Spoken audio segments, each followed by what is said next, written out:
Welcome to everybody who is joining. The meeting is being live streamed. If you are joining us on Facebook, it is August 22nd, 2023. It is approximately 6:30 p.m. East Coast time, and we are about to start this session of the Big Hearted Warrior Tour from the Hypertrophic Cardiomyopathy Association. And this is a special edition on pediatric and adolescent HCM. And we thank our lovely faculty for joining us today and giving us their time and expertise to help us get a deeper understanding of HCM in this population. I'm going to introduce my staff here from the HCMA, who's going to be behind the scenes for most of the night. So if you have any questions on a technical nature, you can reach out through the chat to Julie or Stacy. So Stacy Titus is our Center of Excellence coordinator and assistant on the Big Hearted Warrior Tour. So Stacy, wave and say hi. There you go. And Julie Russo is our volunteer coordinator. And many of you have worked with Julie on your Share Your Stories. And Julie also helps on the back end of the Big Hearted Warrior Tour. So we thank them both for their time today. And you might not see them a lot during the session, but they're going to be in the back. And I'm going to do the thing that I always get yelled at for doing late. I'm going to open the poll right now. So after my talk, we will know exactly where everybody's coming from or those who've joined early. We tend to get a bunch of people coming in later. So we're going to do that.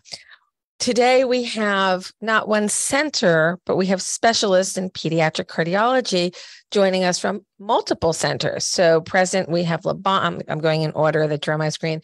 Hugo Martinez from Le Bonheur Children's Hospital in Memphis, Texas. Who's next? Seema Patel, who is at Sick Children's in Toronto. And Beth Kaufman, who is, oh, good God, what's the Children's Hospital at Stanford? Oh, my God, I just lost the name. Lucille Packard Children's Hospital. Lucille Packard, I'm sorry. I just drew a blank. Apologies, Beth. And Kimberly Lynn from Penn Chop in Pennsylvania. And that's all we have today for our faculty, and they're going to be addressing different topics as we go through the day. I will go over the agenda in just a moment, but we are going to cover lifestyle in HCM and weight management. We're going to be covering HCM spectrum disorders, which could affect children in slightly different ways than your sarcomeric HCM. We're going to be talking about transitioning from pediatric to adult care, competitive sports and exercise. So there's a lot in that talk. And we're looking at risk stratifications and emerging therapies at the end of the day. We're going to be taking your questions. After each speaker has given their presentation, we'll do some questions. We're going to try to move pretty quickly through the agenda so that we can keep everybody on target and get everybody home at a reasonable hour. At the end of the night, we will continue some Q&A after the conclusion of the last talk. And at the very, very end of the session, we will stop recording and stop streaming for anybody who may want to ask a question that doesn't get kept forever on the internet. So only those in the webinar will be able to hear that question or see that question on the Q&A screen. At the bottom of your screen, for those of you who are joining us in the webinar, there is a Q&A option. You can post your questions at any time. A little hint that might help you ask your questions in a timely way. Type out your question as you're thinking it. If somebody gives you that answer, you can just erase it. But when we say ready for questions, you can hit the question and get it going so we can be time sensitive. So without further ado, I am going to start my presentation and kind of get us started here. And I have to do a special screen share because we have a brand new item that we're going to be showing tonight for the first time in a public setting. We did post it yesterday in the private group, so some of you may have seen this already, but it's going to come up in just a few minutes. Let me just go like this and slideshow. There we go. So again, welcome everybody. This is our agenda for this evening, and we're going to move briskly through this, and I'm going to do my best to stay on time. What I want to do before we get started is thank our sponsors. Without them, we would not be able to do the programming that we have been able to handle over the past couple of years and produce really good patient education opportunities. So thank you to Imbria Pharmaceutical, Bristol Myers Squibb, Tenaya Therapeutic, Edgewise Therapeutics, Cytokinetics, Boston Scientific, and BioMarin. There's going to be some new names coming up on our new sponsors in the coming weeks. So we're excited to be adding to the family, which adds resources so that we can provide you more services. And you'll see some of the things that we've been creating over the past couple of months. So the next slide is something that we've been working on for several months. And you're going to hear a lot more about this at the end of the session tonight about emerging therapies. So we are in a really exciting time in HCM where gene therapy is coming to reality. We don't know how well it will work. We don't know if it will be a single dose. We are all going to be learning together. So take a moment, a minute and 33 seconds actually, and learn a little bit about gene therapy. Oh, you know what? I have to stop because I didn't do sound share, and that would not work very well with what I'm about to do. And we're back to sound share. Okay, here we go. Hypertrophic cardiomyopathy is a heart condition that runs in families. It affects 1 in 250 people. HCM is caused by genetic mutations in DNA. These typically cause the heart walls to thicken and become stiff. We know more than ever about the genetic mutations that cause HCM and how they impact families. And these days, genetic testing is easy, affordable, and accurate. So far, genetic mutations have been identified in about 40% of those with HCM. And once we can identify the genetic mutation, this information can be used to identify other family members at risk. And thanks to major recent breakthroughs, this can lead to targeted genetic therapies. So how does gene therapy work? Gene therapy introduces healthy proteins into the body that can correct the genetic error. Preliminary results in animal studies have shown that it allows hearts to relax and contract more normally. Today, some mutations are closer than others to being treated with gene therapies, and clinical trials are needed to investigate how these therapies will work in real people. Volunteers will be needed for trials. Together, we are advancing HCM treatment options. Visit 4hcm.org to learn more. The Hypertrophic Cardiomyopathy Association, serving the HCM spectrum disorder community since 1996. If you are interested in learning more about gene therapy, we did a gene therapy webinar a couple of weeks back. And if you want to go to the YouTube site, you can go watch the entire video. There is recruitment opportunities for adults with HCM with myosin binding protein C mutations who are symptomatic at this time. If you want more information, don't hesitate to reach out to the office and we can put you in touch with a trial site. Hypertrophic. Now we're going to do that again. One of the projects that we're working on here at the HCMA is finding the undiagnosed, and specifically in children. So we have been moving forward with state-based initiatives to change the law so that every well child examination includes the same 14-point screening for heart disease as student athletes are getting. So we are going to be moving out with some major initiatives in the next couple of weeks. We have acquired a new PR and marketing and communication strategy team that is going to help us move this state by state. Currently, we are looking for state champions to take the lead in their state. We will provide you with all the materials that you need to make this a successful endeavor.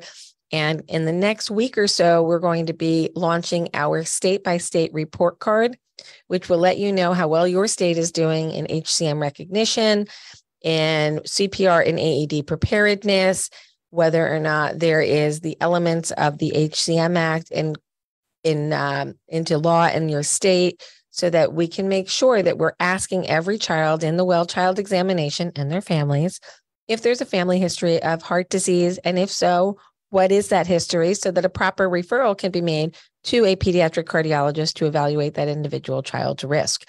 This is a sustainable, reproducible, and cost-effective approach to identification of families who are at risk for all genetic heart diseases. While we called it the Healthy Cardiac Monitoring Act, so it can be acronymed out to HCMA, it is looking for all forms of genetic heart disease in the young.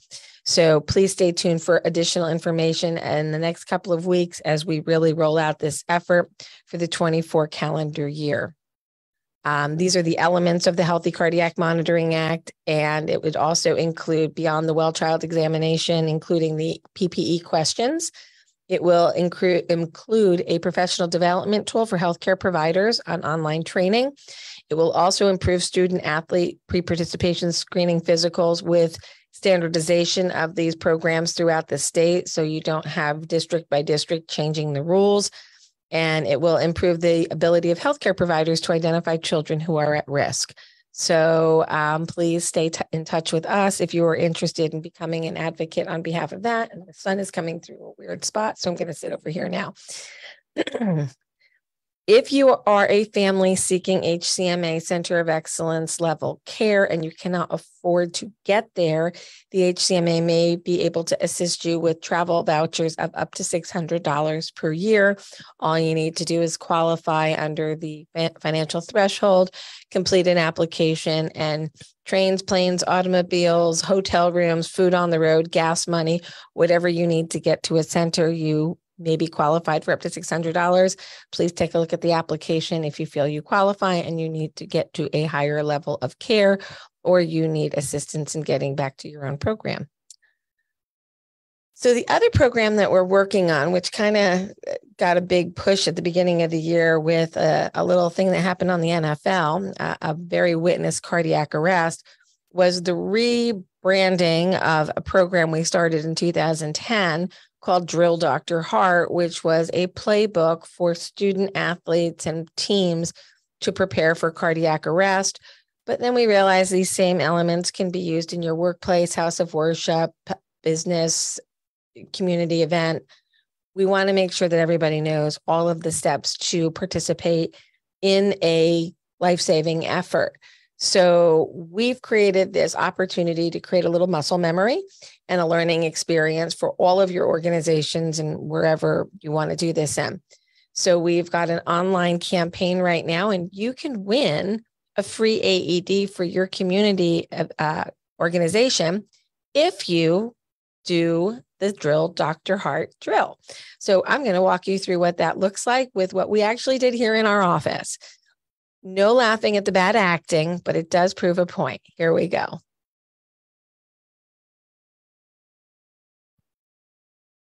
Uh-oh.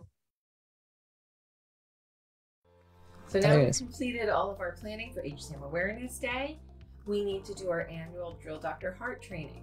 So we need to make sure that everybody knows what to do in the event of a cardiac emergency here at the HCMA. So as you know, the AED is stored right by the front door on the entry table. So if anybody needs it, that's where it is. And I do make sure that the batteries are charged and the pads are fresh by checking the battery indicator light frequently. Now, if there's cardiac arrest, what are we going to be doing? We're going to be calling 911. We're going to be starting compressions as soon as possible. We're going to be bringing the AED to the point where the person has gone down. We are going to make sure that EMS knows how to enter the building. And if there's enough of us here, somebody's going to go down and meet EMS and bring them up because we know our building can be really confusing to find us. And how many here have CPR certification? Raise your hand. Okay, so everybody's CPR certified. Yay. Always good to have us all ready to respond. Now, has everybody gone over AED training in your CPR training as well, and you know how to use the device? So are there any questions about the steps that are involved in providing life-saving care should one of us have a cardiac arrest? No questions? We've got this? I think we're ready. Are you ready? Oh, I'm so ready. Everybody's ready. So we have done our discussion. We know the roles. We know who's CPR trained. We understand what we need to do. Let's hope we never need it. Great meeting, guys. Thanks. That was last week? Yeah, July. Do you believe it's already July? I believe that actually. Morning, Lynn. Hi. Hey. Oh, Morning. Lynn, you okay? Okay. Oh my God. Oh, Olivia. Oh, are you okay? Drill Dr. Heart, everybody. Olivia's down. I got 911. I got the defibrillator. Okay, I'll go get EMS. Let's clear this way. Yes. Possible cardiac arrest. 66 Lakes Ford Road, Remove clothes second from floor, patient's suite chest. 213B. Peel Yes, white. possible cardiac arrest. Stay clear of patient. Thank you. All right, let's stand back. Said a Analyzing few heart minutes. rhythm. Stay clear of patient. Analyzing heart rhythm. Shock advised. Stay clear of patient. All right, Press everybody the stand back. flashing orange button now. Pressing the button.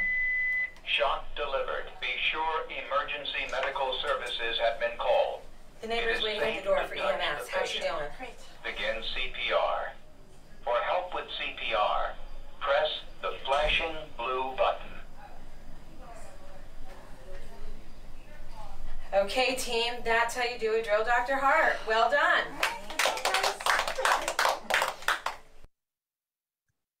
Simply planning and speaking about who is going to take what role in the event of a cardiac emergency can be all the difference between life and death.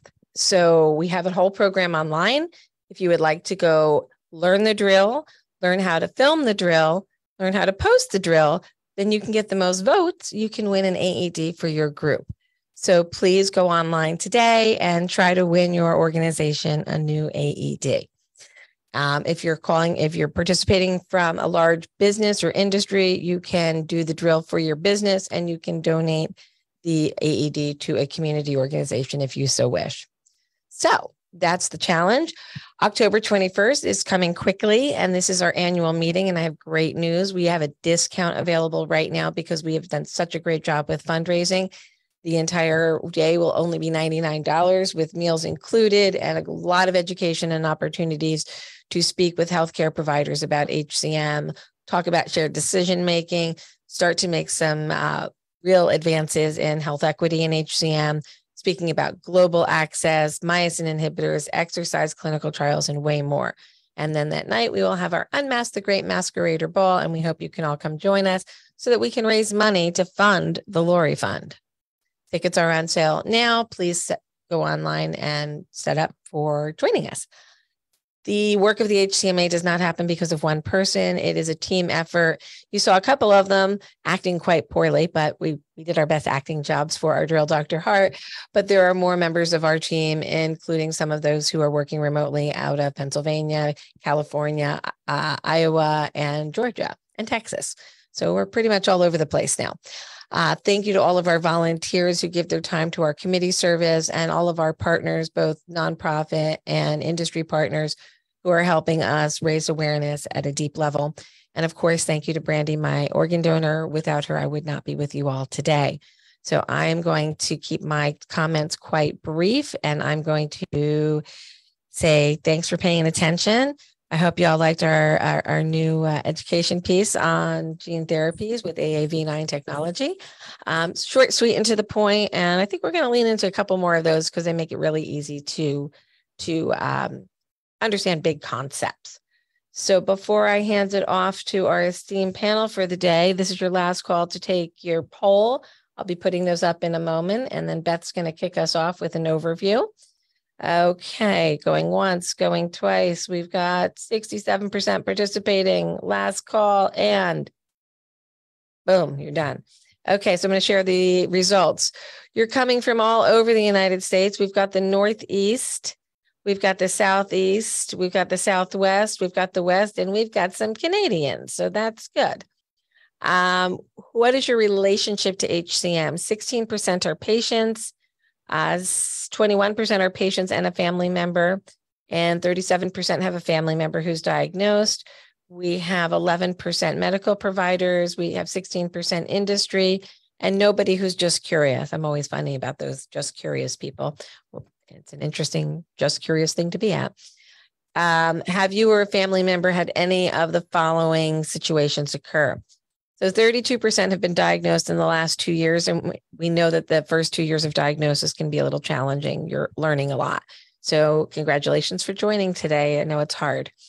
53% are on meds. 11% have ICDs. 16% have had septal reduction. 16% have atrial fibrillation. 16% have lost a family member. One other transplant out there. Hi, whoever my transplant brethren is. And 47% have had genetic testing. Not bad, but maybe more. 16% have been advised to have an ICD, but have not done so yet. They're in decision-making mode, and 5% have been told to have septal reduction therapy. Tonight, 21% are evaluating options for new therapies. 79% are just here for education, and 42% are with an HCMA recognized center of excellence. 47% are not, and 11% aren't sure. Don't worry about that one. That's not applicable. Okay, so we're stopping sharing. And with no further ado, I'm going to hand over the mouse to Beth Kaufman, who's going to talk to us about pediatric overview, lifestyle, social impact, physical activity, and weight management. She got a lot to cover in a short period of time, so I'm going to shut up and hand it back. You're on mute. All right, there we go. Hope they came out well. Wow, thank you so much for that introduction and really impressive presentation. There's just so much wonderful things going on here at HCMA. I'm really happy to be part of it. So let's talk about the kids and families. I've been reassured, that this audience is quite sophisticated and doesn't need any intro to HCM. So I'll skip right through that. And actually that initial presentation about the genetics of the disorder was incredibly informative.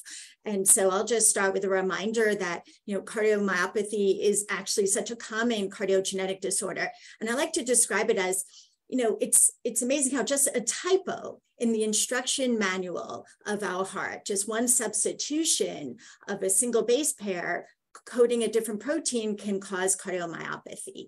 And so it's not surprising that we have cases of familial cardiomyopathy since genes are inherited. So familial cardiomyopathy is when cardiomyopathy is present in two or more family members. It's passed on to children in an autosomal dominant way, so about 50% chance of passing it on to a child. And if one is actually known to have a disease-causing gene for cardiomyopathy, it is thought that they're at risk for developing cardiomyopathy during their lifetime. Well, how do we manage this genetic risk of cardiomyopathy? And it's so important to actually be proactive and to actually, it is recommended that you have scheduled cardiac screenings to aid early detection of cardiomyopathy. AHA recommendations are for echoes and electrocardiograms starting at the earliest age of presentation in the family or no later than puberty onset. And so typically once someone reaches the age of 8 or 9, because puberty does start quite young now, we recommend screenings every 1 to 2 years up until age 18, and then every 3 to 5 years afterwards. Depending on the circumstances of the familial disease, of what the person is involved in, at what level of athleticism and all, cardiac MRI, exercise testing, ambulatory rhythm monitors are sometimes recommended. It's really important to remember that even if you're known to have the gene, that's not the same as having cardiomyopathy. And I really believe that patient and family education, having an awareness of your risk status and knowing how to recognize symptoms that could represent cardiomyopathy is really the most important. And with that, I like to remind people that, the age at which cardiomyopathy develops within a family can vary significantly. I've had many families where I have a grandparent in the room, a parent, and maybe a 3 or 4-year-old, and they all have HCM. I use this diagram just to remind us that even if you have the same genetic background, that there's a lot of variation in presentation. And disease severity can vary, pattern of hypertrophy can vary within families, and it really can quite differ. Well, let's take a moment and just ask the question that, how is HCM presenting in childhood different than in adults? And actually, is it the same disease? Because from our perspective as the pediatric cardiologists you're going to hear from today, unfortunately, we participate in the care of infants and young children who could be the most severe cases that sometimes sadly don't survive to adulthood. Their presentation and symptom severity may bring people to medical attention early, and we've certainly learned that growth in puberty influences the degree of hypertrophy present. And these images here, this one on the right here, is actually, it's an echo from a 5-year-old child who is amazingly totally asymptomatic of this 2.5 centimeter septum. You know, we have to be a bit of detectives as pediatricians, I must say. And so it's important for all providers and pediatricians and families to have some sense of how could HCM present in a child. This is my favorite quote that a child told me in clinic, that they reported to their parent, "Mommy, I have a frog jumping in my chest." And that's how palpitations were reported by a 5-year-old. A teenager told me about her chest pain. It's like, you know, my breathing, it's kind of like when you drink icy cold water after chewing mint gum, you know, kind of describing like this icy cold kind of pain sensation. So sometimes things in kids aren't as straightforward as in adults. But many things with clinical presentation is quite similar. Very often it can be totally asymptomatic, and maybe just a murmur is detected on exam with a new pediatrician. Maybe it's detected on a screening visit. Infants and young children are often symptomatic with breathing quickly during feeds. That's their main exercise, or perhaps failure to thrive and poor growth. Similar in adults and in kids is exercise intolerance, chest pain, palpitations, and fainting. One thing I'd like to mention is that kids, you know, are way smarter than us adults. Like if something doesn't feel good, they typically don't do it or don't want to do it. So if all of a sudden your child's saying that they're bored with soccer, they've lost interest, just it's important to check in to make sure they're feeling okay while they're participating in that activity. And of course, you know, the most traumatic form of presentation of HCM, which we all try to avoid, is that of sudden cardiac arrest. And there are some risk factors associated with sudden cardiac death that we are learning differ in kids from adults. And Dr. Seema Mittal mentioned some of those studies that she's been a leader of. Of course, if you experience a cardiac arrest, if you're having ventricular arrhythmias, that is the same and a risk factor. But some of the different factors is, well, that 3-centimeter marker in adults of severe thickening, well, it's really hard to translate that to an infant, where everything is relative to their size of their body and age. LV outflow tract obstruction has actually been found to be less concerning for sudden cardiac death risk in kids. In contrast, exercise testing abnormalities have been found to have a higher association with events, and it's something we have to pay more attention to. Regarding the role of MRI, I would say we don't really know, because for children to get an MRI, they typically need sedation. So we're doing it for a reason, maybe before ICD, or maybe they're more symptomatic. So this is just some example of some considerations we have to think of differently. And that influences how we manage children. And there are some areas which are different. I would say the biggest challenge is that we just don't have as much evidence-based, clinical trial-informed recommendations to manage HCM in our kids. That's because of very limited clinical trials that are performed in infants and children. And even the research, as pediatric cardiologists, we're always extrapolating what we've learned from adult models of disease to our kids. However, in these research studies, even the young adults are still in their 30s or so. And it's hard to know, how does that really inform an effectiveness of therapy in a 5-year-old, for instance? They also mentioned that the relative risks and benefits of therapies differ. For an ICD to be implanted in a toddler, it's via surgery with an open chest rather than in a cath lab. And there's risks such as conduction system damage with surgical myomectomies, and that predictors of adverse outcomes such as heart failure differ. However, the treatment goals are really the same. We want to treat symptoms. We use medications to do so, the same as in adults, beta blockers, calcium channel blockers. Surgery is indicated for a myomectomy to remove obstructive heart muscle only if symptoms are unresponsive to medical therapy, which in my experience is typically quite rare. I think it's just so important, though, to treat the patient and not to treat the echo. And that can be quite challenging when you see large muscle mass. Alcohol ablation is not something we typically consider for kids. It's typically for older non-surgical candidates. And we do use, and we're having newer applications of advanced cardiac therapies for heart failure due to HCM, though fortunately heart transplant during the pediatric age is quite rare. Of course, we treat arrhythmias, and our biggest goal is to prevent sudden cardiac arrest. That strategy is with ICDs as well as exercise restrictions to try to avoid high intensity or competitive sports. Well, why is that? Well, HCM has been reported as a leading diagnosis for sudden cardiac death in young competitive athletes and have therefore led to pretty routine restrictions from high-intensity competitive sports. Now, the goal is to avoid the pressure of these high adrenaline situations where the norm is for all-out effort, push through your pain, and it often involves impaired judgment that even if you're not feeling good, the pressure of the activity and the social context makes you go on and can be a dangerous situation. However, it's not all or none. And trying to maintain physical activity is so important. And here are recommendations from all cardiac associations, from the Department of Health and Human Services, that kids and teens need to be physically active. About an hour each day, moderate intensity combined with muscle strengthening activities and bone strengthening activities. Really, the only recommendation that needs to be modified, if we interpret our recommendations in the most conservative way, is that related to vigorous intensity aerobic exercise. So we're really, as a community, as scientists, really trying to modify the kind of old school concept of that all physical activity is bad. No, we're really trying to encourage and try to figure out what is safe recreational participation, what is safe sports participation. And we have multiple organizations that are putting out guidelines and doing further research to do so. Because we really want to focus here on the transition from being inactive to certainly engaging in regular, at the very least, recreational level activity. So the current recommendations is for young kids and toddlers, they really do a good job at limiting themselves. And there's no limitations or concerns with these young children. Otherwise, light to moderate intensity sports, biking, hiking, jogging.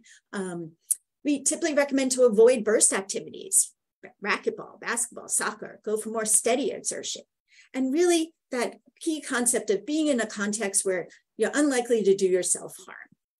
And to such as rock climbing, if you were to feel ill, if you were to fall. And these are the most kind of non-controversial recommendations. And I think some of my colleagues later in the talk will go on to more discussions of participation in more competitive sports. But most important is really education regarding what is a normal response and sensation to exercise versus abnormal. And really having kids, and I go through this in all my clinic appointments, have them be able to state and recognize, oh yeah, if I'm running, if I'm playing, yeah, sometimes my heart goes fast and sometimes I breathe quickly, but I don't feel sick. And I'm like, that's right, that's normal. Versus if you're feeling your chest hurting or feeling really ill after exercise, well, that would be weird. And so we go through this weird versus normal. And I think it's really important to help kids know what should they be reporting if symptoms were to develop. We take things a bit further in our hypertrophic cardiomyopathy program, really encouraging exercise and physical activity at a level of exertion which is considered to be at a moderate level. Basically, we say you should operate in this green zone. You should be able to speak about as quickly as I'm speaking right now, in full sentences, and be able to still have breath. We try to provide really specifics. Some people like heart rate ranges, and so we use a very moderate heart rate range and give a prescription of how frequently you should be doing activity, at what intensity, and what type. And so as an example, maybe you should be walking every day, for 20 minutes with the dog. Maybe you should try 3 miles an hour on a treadmill. And so we try to incorporate our exercise testing with teaching kids how to monitor their exertion level and, if interested, even their heart rates. Healthy weight management is so important. We know obesity is a big problem, particularly when kids and families are feeling limited on their physical activity and exercise. And I really love, we've worked with our nutritionists to put together these recommendations for healthy eating and lifestyle habits specific for patients with restricted physical activity. And what I love here, it's just this little nuance of not talking about exercise, but joyful physical activity. And it works and it counts. It's really important as we're talking about exercise and restrictions and HCM in the young to really talk about the psychological impact of the disease.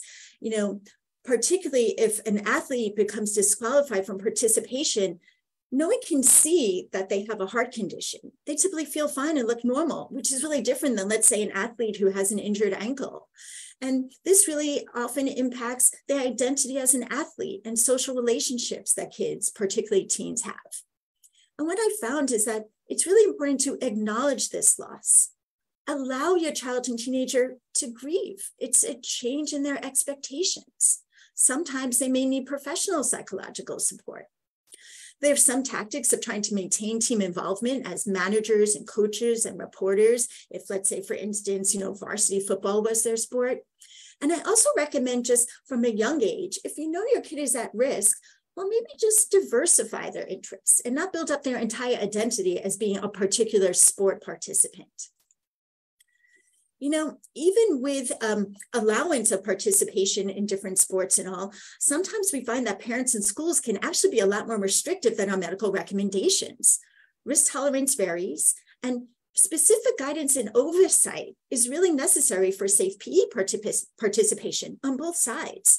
I've often found that students are being really pressured into, performing that timed mile in school as fast as they can and getting grades for participation. And it's inappropriate pressure to be putting on someone who might have medical restrictions. I'll also add that while we really encourage self-limitation, that the ability of a teenager to regulate their exertion level is really questionable. As anyone here on the call, if they have teenagers, that they are invincible. Their brain is still under development, and risk-taking is kind of a normal part of adolescence. And it's really important to acknowledge that a basketball game with friends in the local park can be way more intense than what maybe is going on in the gym class. So I really do, there's been multiple studies now, I didn't include it for interest of time, that the HCM diagnosis does have an adverse impact on quality of life and psychosocial well-being in affected children. And this is independent of any physical symptoms. And that's why I really want to enforce that serial mental health screening is just as important as cardiac surveillance. We found anxiety and depressive disorders and even trauma-related events, maybe to ICD discharges or witnessing family members getting sick. And it's really important to address. It's also important to acknowledge that every family is different. Family members are different. And while for some, knowing the risk for cardiomyopathy can be empowering, others, it's anxiety-provoking. It's important to acknowledge, too, that your family member dynamics could be affected by identification of an inherited disorder and which side of the family is it coming from. Additional considerations for families with CM, particularly if adult is infected and you have affected children, is that so often adults will do more for medical surveillance and care of their kids than for themselves. And I just want to emphasize that taking care of yourself is part of loving and taking care of your children. It's important to note, too, that treatment recommendations may vary between your pediatric and adult providers for many of the reasons I've outlined. And I also, though, want to flip it around and say that adherence to medical team recommendations often varies between affected family members. And I totally see this often that, parents are bringing their kids regularly. They never miss a cardiac screening visit for their kids, but could be way behind on their own follow-up. And this is also an important consideration with decisions to engage in intense sports activities. I'll say that, as adults, we're entitled to take risk and make decisions for ourselves. But as parents, you are expected to follow medical recommendations for your children. And this can bring up a dichotomy and some, challenging situations. So I do just want to take my last minutes to plug really the benefits of familial cardiomyopathy programs if you have access to it in your community. Many of the HCMA recommended programs are. And as an example of our program at Stanford, and I know the program at CHOP, is that we collaborate with our adult cardiomyopathy team for family-centered care. We have the same genetic counselors for family members. We share information. We coordinate visits. And most importantly, it could be a rich resource for new gene discovery and important research collaborations. So with that, just put a mention here in the slides, which will be circulated, some pediatric specific resources. The Children's Cardiomyopathy Foundation, similar to HCMA, which is really incredibly grown by the passion of an affected, families, and as well as the American Heart Association, who has some good pediatric specific topics, as well as, of course, I don't need to tell you about the incredible resources of the HCMA organization. So with that, I will pass the baton to my esteemed colleagues, and thank you so much for allowing me to participate in this event. We have a couple of questions for you, Beth, before you hand off to who's coming up next. Hugo's coming up next. So should adolescents have an echo screening every 1 to 2 years, even if their parents have tested negative for the gene? Well, I would say that it depends if the parent is clinically affected, because we do know that we don't have all of the genetic answers. And there could be families where it's clearly familial and an inherited process. The grandparents have it, the uncles have it. And so I would say that the most straightforward way to answer this is that if as a parent you are diagnosed with clinical phenotype, with clinical HCM, that then your children, you need to consider being at potential risk, even if you don't have the specific marker.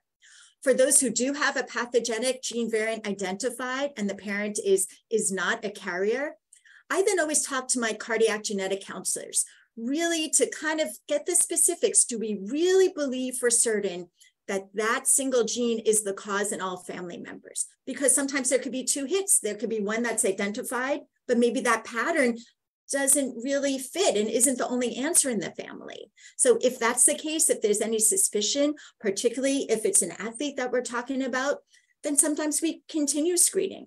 But if we feel like we are confident that, yes, we have the culprit on the genetics and that the adult is negative, then unless there's symptoms or some other concern, your typical recommendations would be that that person does not need ongoing surveillance.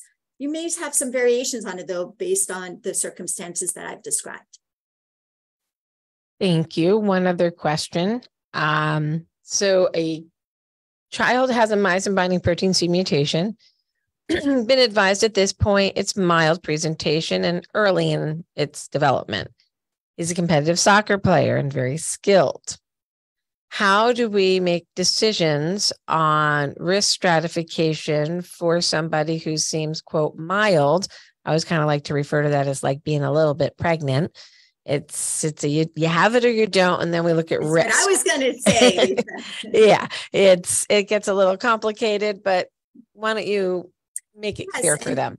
Sure. And I'm sure some of my colleagues, we were discussing this. We always discuss this. So one, I just want to reiterate from a medical standpoint, I do not believe there is any such thing as mild HCM, that phenotypes vary within the same family, that just because one person has very severe hypertrophy and has only had arrhythmias after developing severe hypertrophy, it does not mean that there is no risk for arrhythmias, if someone only has, mild hypertrophy.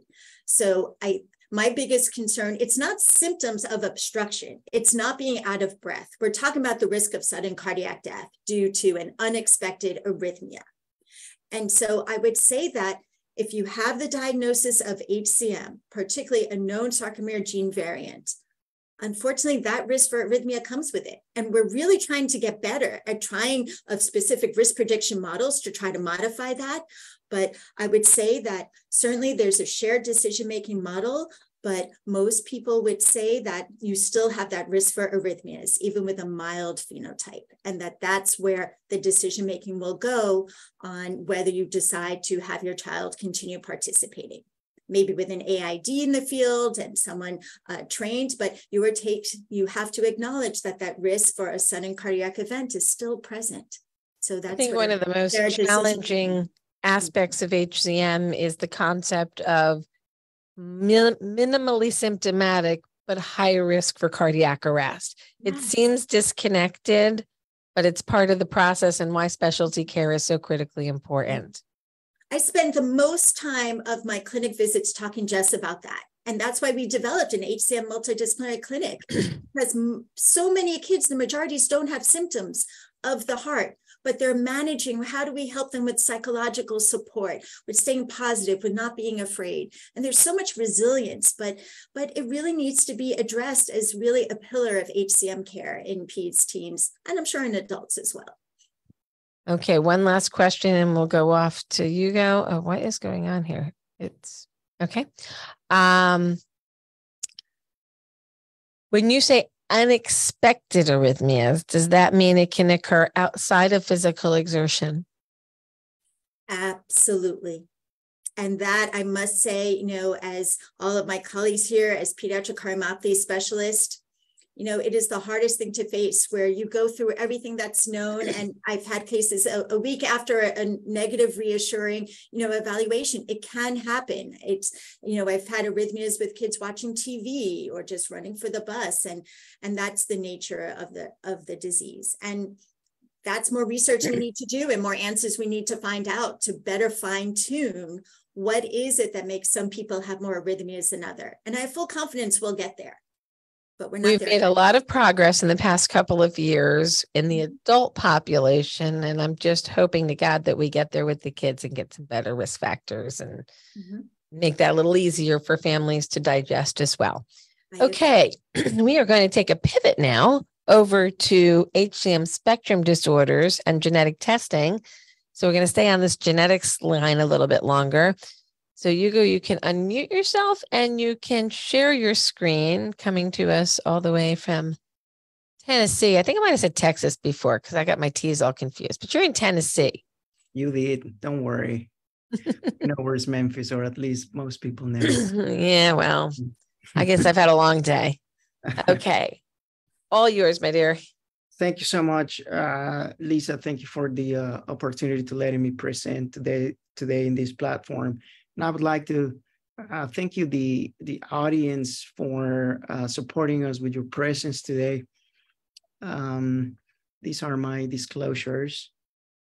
And with this slide, I'm displaying the content of my presentations, which mainly focuses in two main points. Number one, talk to all of you about the utility of genetic testing.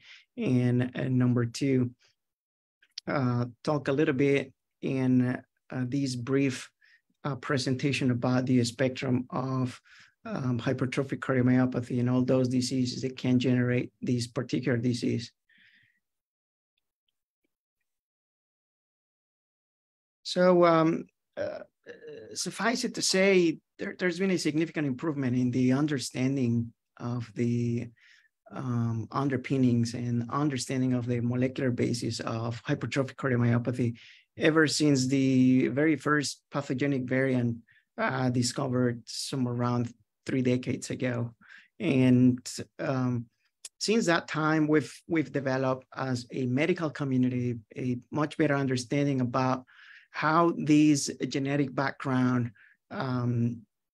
evolve into the syndromic and the non-syndromic cases of hypertrophic cardiomyopathy. This is partly due because gene testing is more accessible to patients, to physicians, and to screen at-risk family members. Therefore, the diagnostic approach is much more accurate than decades ago. And therefore, the medical management in many cases has become individualized. Now we have individually tailored plans for our patient population. So as a result of these changes over the decades, we have the evolving concept of precision medicine. And this concept really is defined by many different associations and why not. And this concept is talking about the emerging approach to prevent, the emerging approach to diagnose, and the emerging approach to manage diseases, taking into account personal variability in the genes and the lifestyle of each individual patient. So let me talk to you how about gene testing has propelled this concept.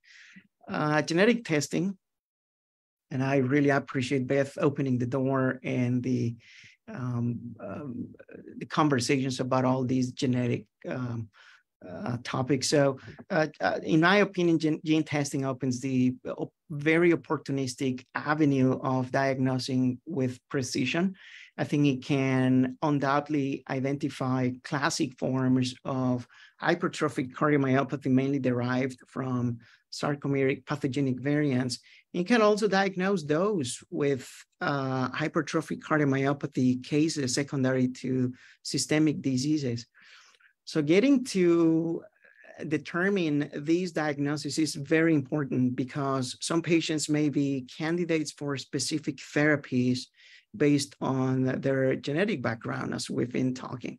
For instance, a patient with a pathogenic variant in the myosin heavy chain gene may be a candidate for mavacamten if the patient has a degree of obstruction.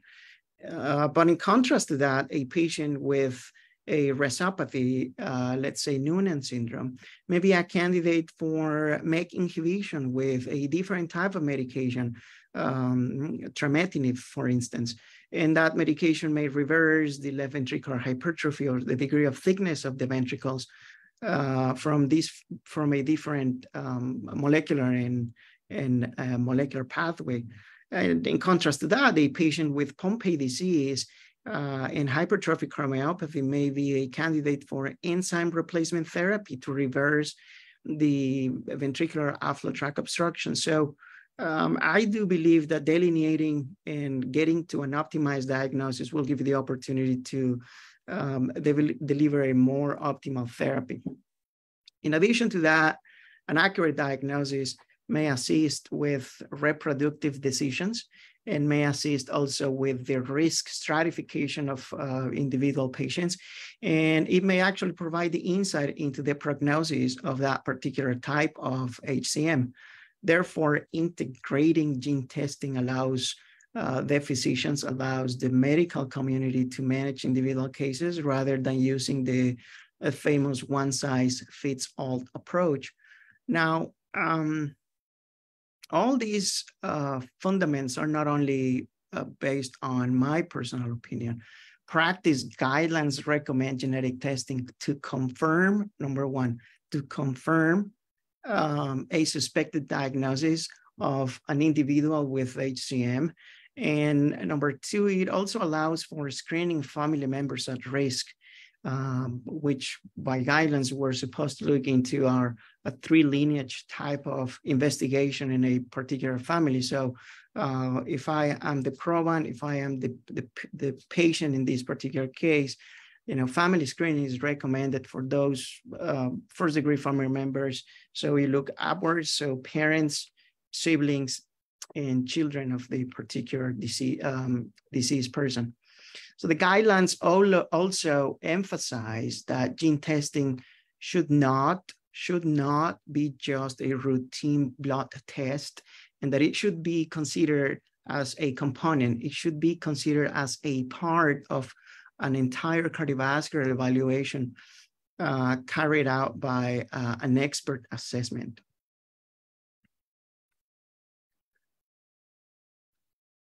So what patients will benefit from genetic testing? I think that's a very important question to ask. After a comprehensive cardiovascular evaluation, again, guidelines recommend gene testing in those suspected individuals who may carry the disease. In familial cases, though, testing is offered to the first individual diagnosed within the family group, or that particular member of the family with the most severe form of HCM. Then, after that, after identifying either the first one or the most affected one, we provide targeted testing for those family members at risk. And we talked about briefly how first-degree family members can offer this approach. Now, during the second part of my talk, I would like to discuss briefly some of those diseases causing HCM. So the latest classification of cardiomyopathies in children, cardiomyopathies classification in the pediatric population from the American Heart Association has classified or identified hypertrophic cardiomyopathy in two main categories. First one being the primary HCM, if a mutation is, it's in one of those sarcomere genes. So therefore that represents the primary cardiomyopathy. And then we have the secondary cardiomyopathy if the condition is associated with a non-sarcomeric reason. And so briefly here in your screen, you see on your left-hand side, you know, the classic genes associated with sarcomeric mutations. And on the right-hand side, or their second column on your screen, you see some of the most common causes of secondary hypertrophic cardiomyopathy related to a variety of diseases. And I'm gonna touch base briefly on some of those that are a little bit more common in the pediatric population. So another point to talk about here is that compared to adult cardiomyopathy, again, mainly driven by sarcomeric mutations, pathogenic variants, HCM in kids is a more heterogeneous group of, it represents a more heterogeneous groups of disorders. And it's believed that somewhere around in the 30 to 40% of pediatric HCM, all these cases derive from either metabolic derangement or an error in one of our areas of metabolism. It can derive from mitochondrial diseases, from it's been associated with neuromuscular diseases, and other systemic or generalized illnesses like rhesopathies, and Noonan syndrome being one of the most characteristic diseases from these rhesopathy groups. So let's talk briefly about these ones. Rhesopathies. These are, the rhesopathies represent a relatively frequent group of genetic disorders caused by mutations in the cascade of the RAS-MAC molecular pathway. These pathways is related to the growth of certain areas of our body and to other functions in our bodies. And so in about 2001 or so, the very first gene, the PTPN11 gene, was described as the first gene associated with some of these disorders, Noonan syndrome in specific. And as you can imagine, the spectrum of these diseases varies based on the genetic background. Some of these patients, in fact, present with congenital heart disease in the setting of stenosis in some of the arteries, pulmonary arteries, and stenosis in some of the cardiac valves. Some of these patients present with a very rapid and aggressive growth of the myocardium, so a very accelerated rate of hypertrophy. It can be distinguished from days to days and weeks to weeks in the neonatal age and stage. Some of these patients present just with a significant degree of distortion at the level of the valvular components of the heart. So you will see a lot of abnormal valvular apparatus in the tricuspid valve, in the pulmonary valve, in the aortic valve, and so forth. And some other patients with the Noonan-like spectrum disorders present with a significant burden of arrhythmia. So again, the pediatric population represent a very heterogeneous group, even within the subgroup of the rhesopathies. So if we look at Noonan syndrome, for example, here, Noonan syndrome representing from this rhesopathy group is one of the most common disorders. And it's not that uncommon to encounter patients with Noonan syndrome. In fact, it's the second most common syndromic cause of congenital heart disease just after trisomy 21. And so here's an important point when it comes to the genetic testing and the accurate diagnosis and the optimal delivery and the delivery of an optimal management when it comes to utilizing gene testing in these particular systemic diseases. Patients with certain genetic variations improve the somatic growth, the hypertrophy or the growth of those ventricles, and improve the ventricular outflow tract obstructions after the administration of certain medications that balance some of these maladaptive molecular aspects of the disease, to the fact that in some cases, patients can skip the need of undergoing myectomy and other advanced therapies. So briefly, we have, the management of certain pathogenic variants with gain of function in some of the genes that I listed here. And these patients may benefit from MEK inhibition with a medication called trametinib. We have now a good amount of case reports around the country in Canada where this medication has reversed the hypertrophy. It has improved the lymphatic burden in this particular patient population. It has counterbalanced the restrictive physiology and the diastolic components of this particular heart failure. And to the point that, again, some of these patients have skipped or avoided the need for a myectomy or advanced therapies in some cases like transplantation. And then we have, on the other hand, other genetic variations with loss of function in the PTP N11 gene and other genes, where it's been shown again that in animal models and in short but consistent cohorts of patients with the Noonan-like spectrum disorders, that the use of mTOR inhibition or the medication called rapamycin can provide some benefit to regress a little bit or to some degree the burden of the hypertrophy. We have another group of diseases here, the glycogen storage diseases.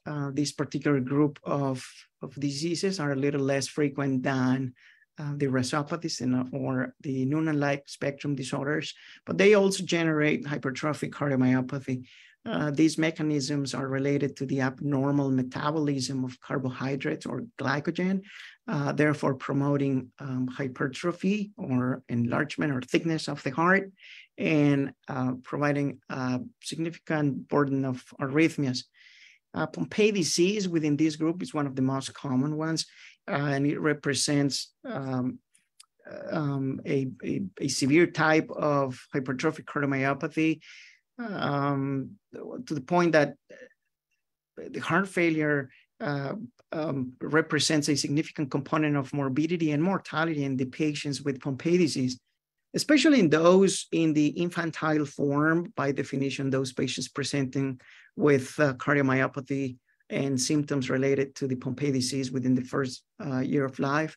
And in this population, is vital to provide an adequate surveillance throughout the first months of life because of the significant and very rapid progression of the myocardial overgrowth and the electrical components of the heart, as these patients can have arrhythmogenic components.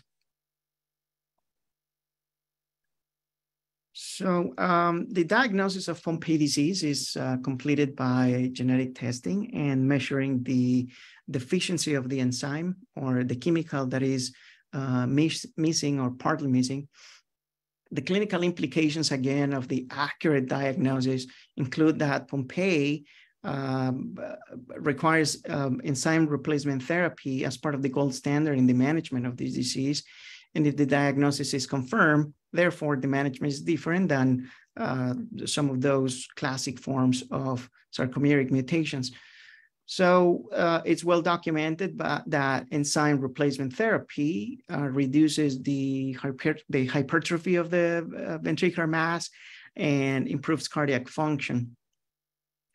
There's also another essential piece of information when it comes to diagnosing Pompe disease, and that's the fact that the use of beta blockers, the use of beta blocking therapy may interfere with the efficacy of enzyme replacement therapy. Therefore, beta blockers should be used with caution based on multiple studies from Dr. Kishnani.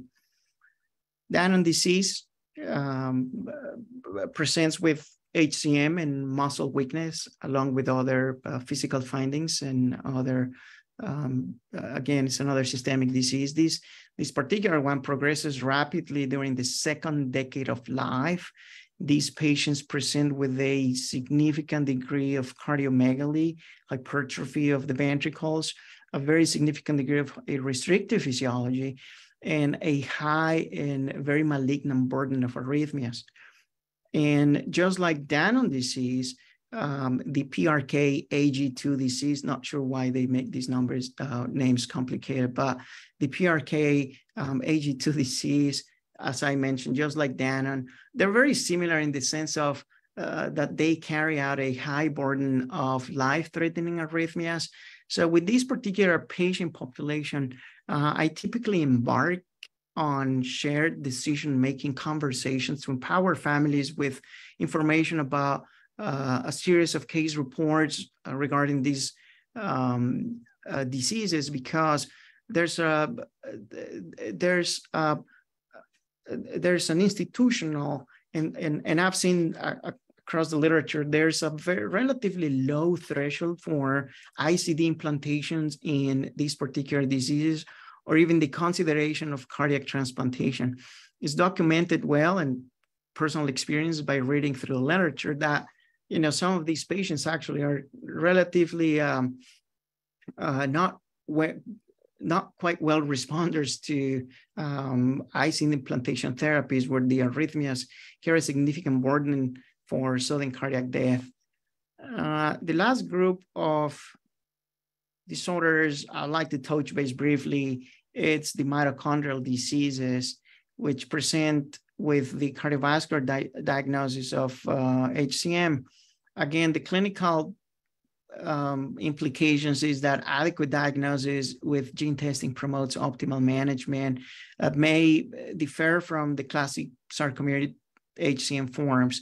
And there's a very wide list of mitochondrial diseases. Not all of them cause HCM, but perhaps Friedreich's and Barth are some of the ones that are delineated to have more involvement in presentation with HCM. In summary, I would like to just say that gene testing has become a pivotal component of the domains of HCM, hypertrophic cardiomyopathy. These domains have brought therapeutic alternatives. These domains have developed individualized therapies. They've provided insights about prognosis, and also important, they have incorporated the ability to evaluate family members at risk. This topic to me is essential because as various untapped opportunities become available and exist to create synergy with many other clinicians, policymakers, and funding institutions, we're going to continue to advance the outcome of this particular patient population. I also believe that precision medicine could shift the paradigm from a disease treatment to an early diagnostic and preventive system to manage hypertrophic cardiomyopathy. And I think that, to me, that's an amazing opportunity to move forward in this field. With that, I would like to thank you and get back to all of you. I'll be happy to take any questions from the audience. Okay, so we don't have any questions yet, so I'm going to start. If we go back in time to 2005, that's when the first clinical genetic tests hit for hypertrophic cardiomyopathy. We tested for 3 genes and the cost was about $8,000. Now we have panels with up to 160 or so genes. The heavy hitters are still kind of the first 5 or so that we look at. But I am often faced with the questions, why do I want to know the genetic origin? I think you laid out a very good explanation as to how variety matters here. And there are a lot of different disorders that can kind of look the same, but a very different clinical profile. So what is your advice to families who are asking, why do I want to know? Is there anything for them to be afraid of in understanding the basics of the genetic origin of their child's abnormal anatomy? Yeah, so the very first gene testing I ordered was in 2008. It was out of pocket $6,000 from this family. And it only, I want to say it was GeneDx. I don't remember exactly the company, but it was only analyzing 8 genes. Some of the commercial available companies these days are testing 120, 150, depending on what's the panel that you're ordering. I usually tend to order both the cardiomyopathy and arrhythmogenic panels just because there's a lot of overlap in the common pathways, and why not? I delineated the beauty about genetic testing. It's not just what I say, it's just the list of guideline practices that have recommended the approach when it comes to cardiovascular management. One is the optimal diagnosis. Not all the HCMs are the same. Number two, if you have data related on how these phenotypes work, then the future is coming. And Dr. Seema Mittal is going to tell us that based on all these data collection that's happened over the years and decades, now we're moving from diagnosis to individualized therapy. So gene testing was the first phase. Now gene therapy is going to be the second phase. So data collection and understanding the underpinnings is very important for us as the medical community. For families, you're asking, what are the pros and cons? I think the cons need to be well, we need to have a really great communication and understanding, disclosing all the pros and cons of genetic testing. And that takes part in the pre-counseling stage. So before running testing, there's a pre-counseling stage. We go over what to expect from the economic standpoint, what's going to be the cost, what to expect from the results, what are the chances of finding a particular gene or not, and how are we going to follow up in the future? What are the downsides from the insurance standpoint, and how we can counterbalance if there's discrimination based on genetic backgrounds, because we can counterbalance that. And so I think that empowering all these families with the adequate information, what to expect from gene testing, is what's going to ease the second stage, which is the counseling in clinic when results come back from it. And so, again, I think delineating, I think cascade and screening family members at risk, and the aid of familial and conception advices can be generated from integrating gene testing. So I typically do not answer questions that are on Facebook, but this one did come in, and I know it's important because there's the big heavy hitter genes that we're all familiar with in HCM, and probably the most common spectrum disorder in children for us is the Noonan's kids. But there's some less common genes like this one, the FLNC mutation. Can you speak a little bit to what some of the less common mutations allow us to do and don't allow us to do? Well, again, if I had 100 patients with HCM, all comers in front of me, we're thinking that genetic testing is going to have a diagnostic rate somewhere in between 50 to 60%, right? So our clinics are biased because that's what we see. So therefore, our numbers. Your numbers are going to be higher than the average. Yeah. Now, when you have familial cases or when you have syndromic cases, that diagnostic rate goes even higher. So 80, 90% of times. But we are talking about those rare genes. We're talking about that percentage that we still don't know. And I think that accumulation of information and understanding on how this rare gene is associated to this particular disease, and making the link between the phenotype and the genotype gives us a lot of opportunities. So we have great websites like, that people can post and people can add on the information that we know when it comes to phenotypes and genotypes. And it's going to be until we have 1,000, 10,000 patients with that particular gene that we're going to get to know a little bit more about it. And there's just not that many out there right now. So it's frustrating. So the best thing we can do for these families is provide longitudinal surveillance so we can understand what's the trajectory of this disease in that particular case. Yeah. Okay. Thank you very much. We are going to head down to Pennsylvania now, and we're going to hand it over to Kimberly Lynn, who is going to talk to us about sports and transitioning in HCM care. We'll just get that in. There you go. And I'm going to stop now. All you. Good evening, everyone. I've been given a couple of very light topics, shall we say. I'll try to speak on both sports and exercise in children and adolescents with hypertrophic cardiomyopathy, and then also spend a few minutes talking about transition of care from pediatric to adult-based centers. So just jumping right in, should a child with hypertrophic cardiomyopathy play sports? That's what we'll spend the next few minutes going over. And just a spoiler alert, I'm not going to give you a universal yes or no answer. Really, one of the take-home points, I think, for tonight with respect to sports and exercise and HCM is that the answer to this hopefully is becoming more and more individualized. Just to tie in a little bit with what Dr. Martinez was just presenting about, we should be individualized in our care of you or your child who has hypertrophic cardiomyopathy, and hopefully be able to better risk stratify and answer these types of questions in a manner that really takes into account the specifics of you or your child's circumstance. Why do we even worry about exercise and hypertrophic cardiomyopathy?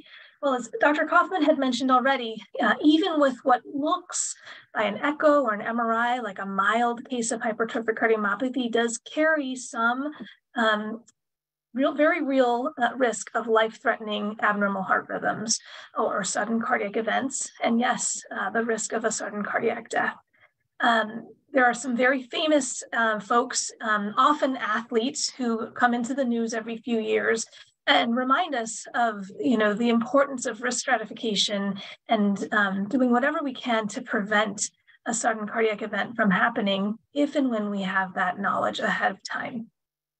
I pulled this figure in the middle from a recent meta-analysis. There are several registries that have published data on the underlying causes for sudden cardiac events, or what we presume to be life-threatening or life-ending arrhythmias in young folks. And what you may notice from these pie charts here is that hypertrophic cardiomyopathy takes up usually the biggest or one of the biggest slices of the pie. Again, the pie being all of those cases of sudden death or sudden events in a young person.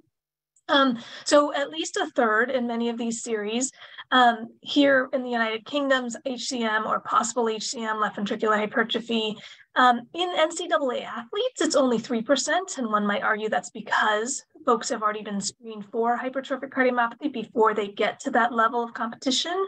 And then in the US military, there is also a small but real proportion of folks who are identified to have had hypertrophic cardiomyopathy after an event that happens. The other thing, though, that you'll notice that is a larger and larger recognition for the slice of the pie that's really sudden, unexplained death with a structurally normal heart. So we're still trying to understand the underlying underpinnings of sudden events in young folks who pass away or have a life-threatening arrhythmia. But we still do wrestle with knowing that a sizable proportion of those folks have hypertrophic cardiomyopathy, and we want to try to prevent those events whenever we can. Now, presumably, exercise places someone at higher risk because of the increased stress on the heart, the increased burst of adrenaline that may accompany certain types of activities. But again, as we talked about earlier, exercise is not the only activity or circumstance in which a person with HCM is at risk for having an abnormal rhythm. Now, I did see from Lisa's poll that a good number of you are new to the hypertrophic cardiomyopathy community, having come in with a diagnosis within the past couple of years. But for those of you who have been in this community for longer, you may recall that based on prior guidelines, everyone who had hypertrophic cardiomyopathy was almost universally advised to not participate in intense competitive sports. And that was regardless of various factors that we thought might be risk stratifying, including age, sex, race, presence or absence of outflow tract obstruction, et cetera. There were some activities very specifically delineated in many of our documents about what kinds of activities may be acceptable or might be reasonable. For example, low-intensity competitive sports, such as golf and bowling, or recreational level sports. And again, there were long lists of the level of risk that might go along with certain recreational sports. In our field, in 2020, the new set of guidelines came out between the American Heart Association and the American College of Cardiology, which really shook up the way that many cardiologists were addressing and advising their patients with hypertrophic cardiomyopathy. In these guidelines, there was now a shift to even more positive language about activity first. So here you'll see that for most patients with HCM, mild to moderate intensity recreational level exercise is beneficial, not just reasonable, not just can be considered, but encouraged, in fact, to improve cardiorespiratory fitness, physical functioning, quality of life, et cetera. And there also were further allowances for the idea of shared decision-making or shared discussion of potential risks versus potential benefits for sports participation.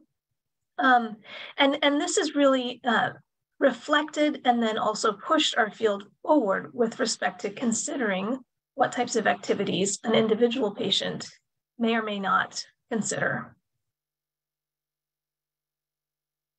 So is there data on exercise in adults who have hypertrophic cardiomyopathy?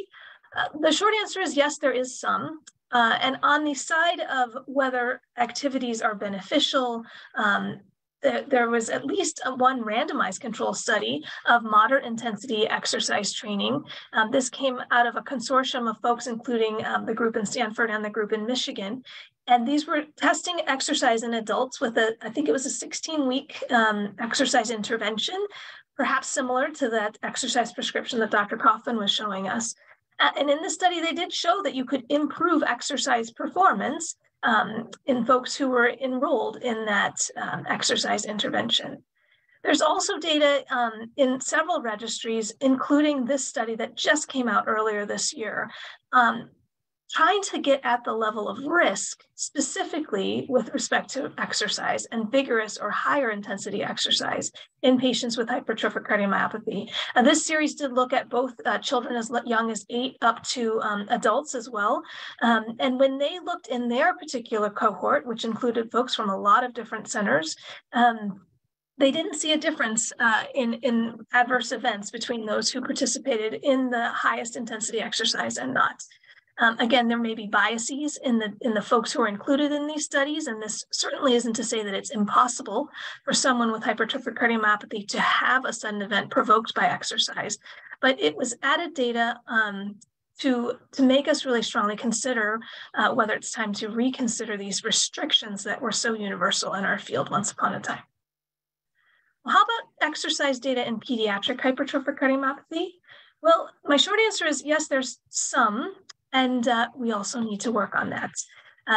So for example, Dr. Conway and Dr. Mittal, who's on our panel tonight, along with many other investigators, Dr. Kaufman also included in this group, looked at exercise test abnormalities. So this is a formal exercise stress test performed at different centers and how that associates with sudden cardiac death and transplant-free survival. Now, this is not actually specifically answering the question of whether it's okay to participate in exercise or competitive sports, but it did identify certain parameters that may be worrisome. And so maybe some risk factors for how someone looks in the laboratory when they exercise, and that might suggest that those folks should be given more caution or restriction with respect to certain forms of exercise. There is a lot of variation in what even providers are recommending with respect to exercise. And I just put this in here to remind us that this is an evolving area. These folks actually did a survey of hypertrophic cardiomyopathy providers and found that there was even a significant difference in recommendations on a standard case based on whether someone's training was in electrophysiology or in heart failure. Finally, I wanted to put a plug in for folks who are trying to look at proactively, what sort of exercise recommendations should we give to kids and young adults with hypertrophic cardiomyopathy? So we had a research coordinator who was really interested in this question and recently presented at a meeting on a pilot study of individualized exercise training in children with HCM. She actually found that there was a lot of variation as to who would adhere to the exercise prescription and the reasons behind why they wanted to exercise and why they may have had barriers to exercise. This is really a precursor to larger studies that are in the works. Dr. Conway's group being amongst those who are wanting to do larger and multi-center studies looking at the effects and the safety of exercise in children with HCM. So how do we evaluate risk of exercise and competitive sports in hypertrophic cardiomyopathy? Well, the risk of life-threatening arrhythmias specifically due to sports participation is really difficult to quantify. Sometimes we extrapolate the risk of sudden cardiac events overall to the risk of sudden cardiac events with exercise, which may be fair because exercise perhaps is at least as risky, if not more, than other activities of daily living. But it's not exactly the same thing. So many of these risk calculators that you'll see are really trying to give us a statistical risk of a sudden cardiac event overall and don't directly speak to the risk of sudden cardiac events with exercise. It may be helpful to characterize an activity specifically, whether it's recreational or competitive, whether it's low versus moderate versus high intensity, and whether it's static versus aerobic, although we really don't have a lot of data behind those things to be able to quantify how much more risk, for example, does competitive over recreational sport provide. The other thing to point out that Dr. Hoffman also had spoken on briefly is that there may be risks also to not participating in certain activities as well. In some circumstances, we as providers or parents or otherwise may have to advise a child that they really should not participate in a certain activity because of the level of risk that it entails. In which case, we need to make sure we're looking after their mental health as well as their physical health.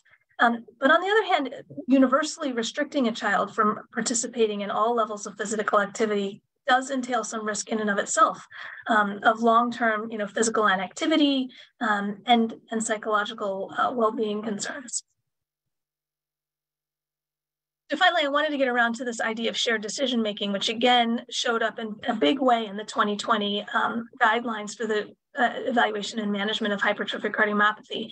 So to do this, a group of us actually recently published a case report on walking through shared decision-making with an adolescent who wanted to participate in certain activities.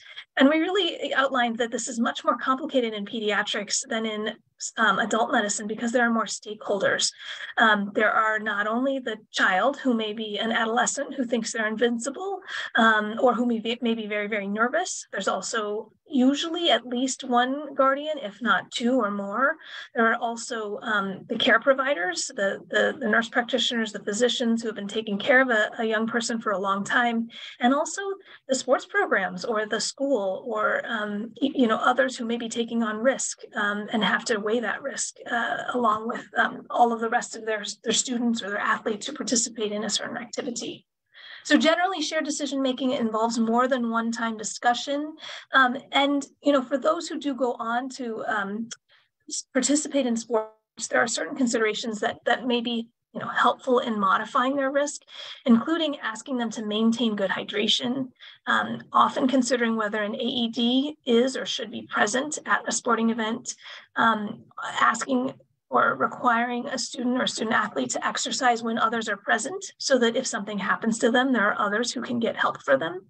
And also making sure that coaches, teammates, gym teachers, and all others who are in a supervisory or co-exercise position are informing them of the diagnosis so they can be equipped to know how to respond. So in conclusion about sports and exercise and competition, there is growing support for promoting exercise, at least increased physical activity in children who have hypertrophic cardiomyopathy.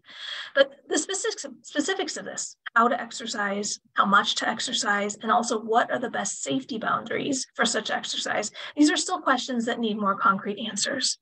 And second, this idea of shared decision-making, especially with respect to competitive sports participation, this is an evolving concept in hypertrophic cardiomyopathy care.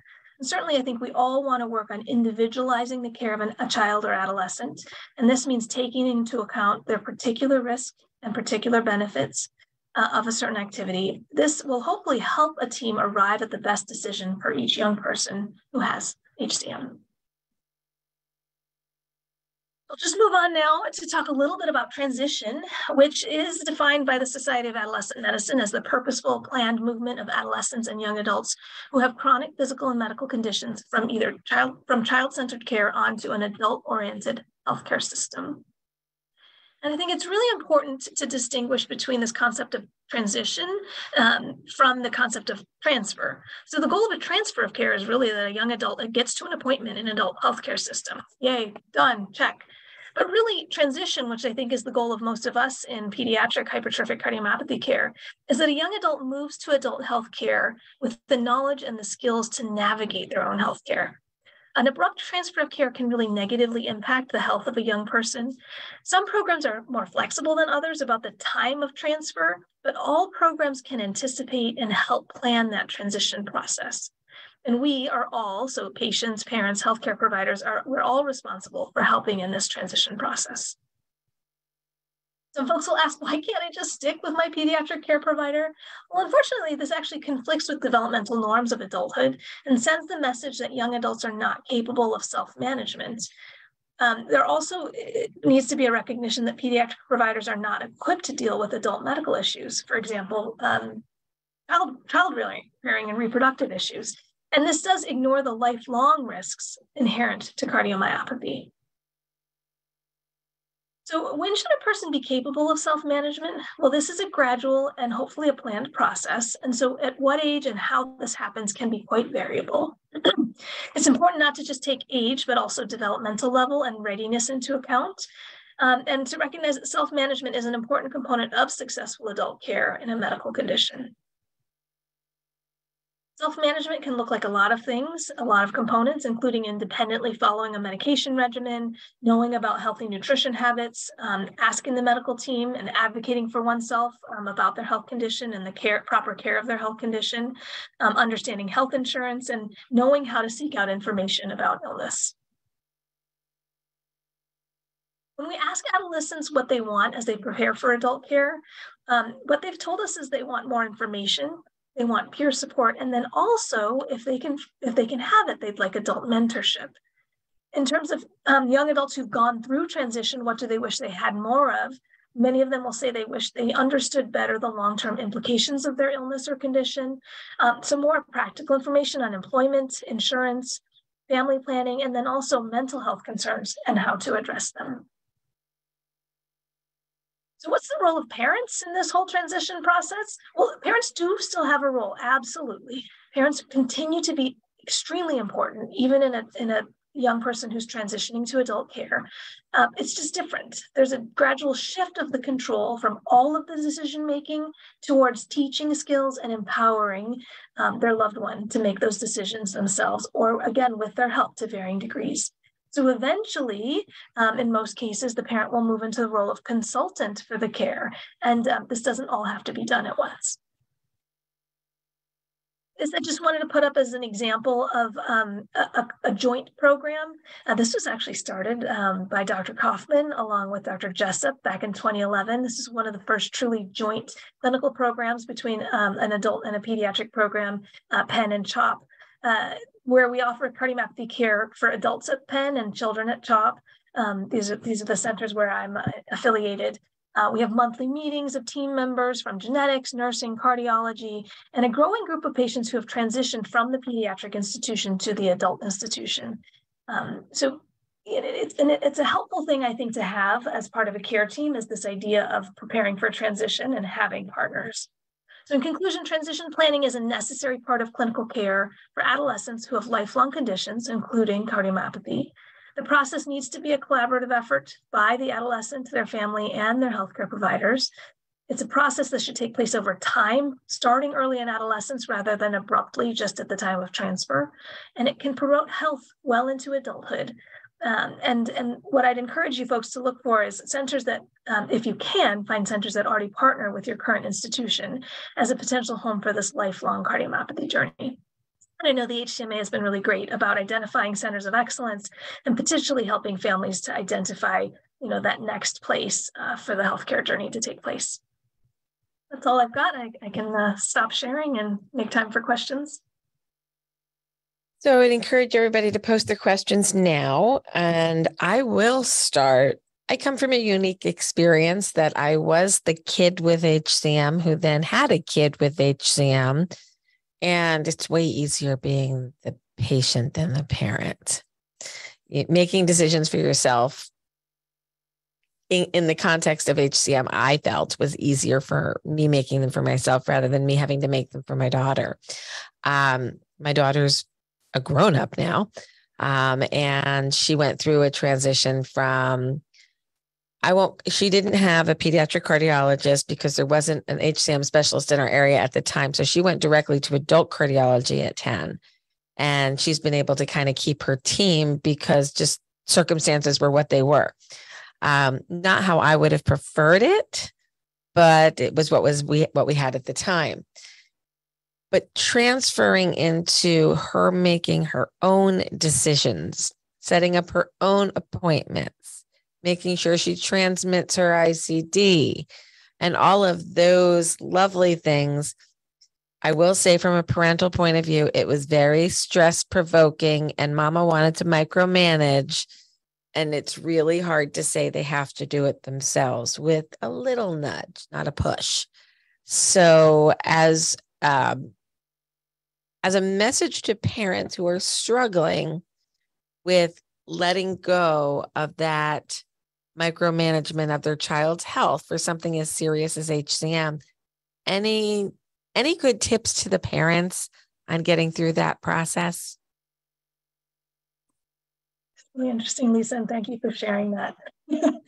I actually would encourage parents to hopefully partner with the healthcare providers, right? I think providers actually struggle in different ways, but almost as much as the parents in terms of, letting go of our kiddos and being ready to transition them also. But, sometimes there's a little good cop, bad cop, or sometimes some planning ahead, like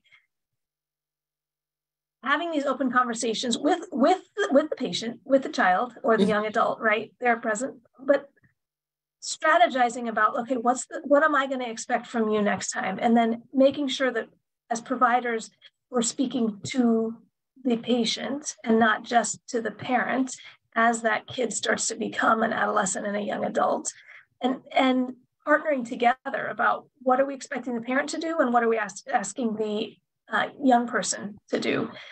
We can be partners in that process also, and not only the brick wall that prevents the transition process. Yeah, it's been an interesting experience. My little girl is 28 now, so she's a full-grown adult. But looking back, there were some challenging times. Really, really, especially when she didn't want to send in her ICD reports. It's like, just sit down and do it. At least, we have this artificial construct of 18 being the age of, adulthood or age of consent, when really that's not the age at which we developmentally are fully grown. But knowing that age of 18 is coming up, I think it is imperative to start making some of these transitions earlier than 18, so that when, certain healthcare systems, for example, cut the parent off from the medical chart unless given permission by the young person at 18. So starting to teach the young person how to navigate their chart at 15, 16, 17 in conjunction with their parent, for example, is important. And then they can potentially be a part of hey, can you send that question to your provider? I'll help you get into the portal. Those sorts of small steps rather than everything all at once. I think that's kind of how we did it. It was a little piecemeal. No, you have to call for your prescription refill. No, you need to make the appointment. Do you want me to come with you or not? Do you want me to be available on the phone if you have any questions? And it was constantly a conversation, but it's hard to let them do it themselves. Even for a child who was born the same year the HCMA was founded and has been there every step of the way, it was hard for me to let go. So I can imagine how hard it might be for some others. We do have a question. Can you speak more about the role of an electrophysiologist versus a heart failure doctor in assessing risk? Should kids see both? That's a great question. Again, it probably goes back to the kid's individual circumstance. And it also depends somewhat on the institution at which your child is being seen or where you're being seen. I would say, as a rule of thumb, the type of provider needed is probably the type, it depends on what's most prominent in how your own heart condition is progressing. So for example, in some institutions, the cardiomyopathy or the heart failure doctor might be the home for the hypertrophic cardiomyopathy care, but they're screening pretty frequently for rhythm risk. And if they're starting to see more non-sustained ventricular tachycardia or ectopy with exercise, or many of them will want to just have you meet the electrophysiologist as a meet and greet at some point, and then later bring them in if they need to be having more decision-making about ICD, for example. The cardiomyopathy doctor is not going to place the ICD in most places, right? And at some centers, the electrophysiologist is the primary manager, especially if you think about it. In young people, very often, especially if they're non-syndromic, if they're typical sarcomere gene mutation hypertrophic cardiomyopathy, they may have a thick heart or maybe not, but the rhythm risk is really the prominent salient risk in many of the young people. And then as they get older, the risk of heart failure symptoms becomes even more, the prevalence of heart failure symptoms becomes more. So it's variable depending on institution. And when in doubt, see both. Have both in your corner. Sometimes the primary cardiologist is a general cardiologist, but please, please, please make sure that they and you have access to a center that provides specialized care for hypertrophic cardiomyopathy so that whatever tools are needed, you've got access to. So I'm going to give a hypothetical situation here, because the question of athletic competition with children with HCM is getting a little bit more in depth and more complicated. We're not just blanket yes and knowing things. We're evaluating based on individual risk. And I was one of the investigators on the LIVE-HCM trial, so I could have arguments with myself all day about the data and which way I want to look at it and what some of the shortfallings were of the study, because we only could work with what we could work with. So we've got a good start. But children with obstruction versus non-obstruction. So are we looking at these kids differently in terms of the types of sports that we may counsel a child with non-obstructed disease to do versus an obstructed child? A case came across recently where the question was, young man wants to play football, lives in the South, where it's going to be really hot when they're doing their, preseason exercising, and he's already got a resting gradient of in excess of 50 millimeters of mercury. Does that gradient matter in decision-making for whether or not somebody should be playing football in the South in America with a gradient? Like, does that matter to you? And I know there's some debate here, and I know not everybody's going to agree on this one, but how do you break it down as a physician and help the family understand what the risks are and why you're making decisions? So I think Dr. Mittal actually is going to be very nicely positioned to help us to understand how we're trying to make those calls in 2023. And as you mentioned before, we're much farther along in how we can do that in children with hypertrophic cardiomyopathy than we were even 3 years ago, 5 years ago, 10 years ago, but we still have a long ways to go. So I don't have an absolute answer for you on this particular circumstance because the data is somewhat muddy, and so my instinct might not be really the best data-driven answer to that question. There's some degree of risk, but really does the outflow tract obstruction in and of itself provide the risk of the sudden event on the football field, or is it really more of his overall risk of heart failure? It's probably both, honestly. And again, some of the data that Dr. Mittal will touch on, even if she doesn't have time to go in depth on it, will be helpful in framing that. Nice way to punt it downstream. Well done. Okay, we have one more question and then we're going to move on. how do you know for sure it's not obstruction if you don't do a stress? They said stress test, but I'm going to clarify that to a stress echo. So should all children have stress echocardiograms to assess obstruction? I suspect that centers have a lot of variability on that question as well. And I can just tell you that the approach at our center has been to use a stress echo if it is going to inform our decision-making. So I'll typically use it if I have questions about whether someone has symptoms and I'm not sure if it's related to obstruction. The reason I don't do it on every single kid is we actually did a study at our center, including some healthy kids who had come in for other concerns that turned out to be not related to structural heart disease, and found that with exercise, they also have gradients. And so if I have a kid who has hypertrophic cardiomyopathy and I exercise them and I see a peak gradient of X, I can't say for sure in my lab that that means anything, because I also might exercise a perfectly healthy kid without HCM who also will have a gradient of X. Wow. Okay. Well, let's confuse things just a little bit more. Why don't we? That's interesting. Okay. So maybe not to do the stress tests on the littles. All right.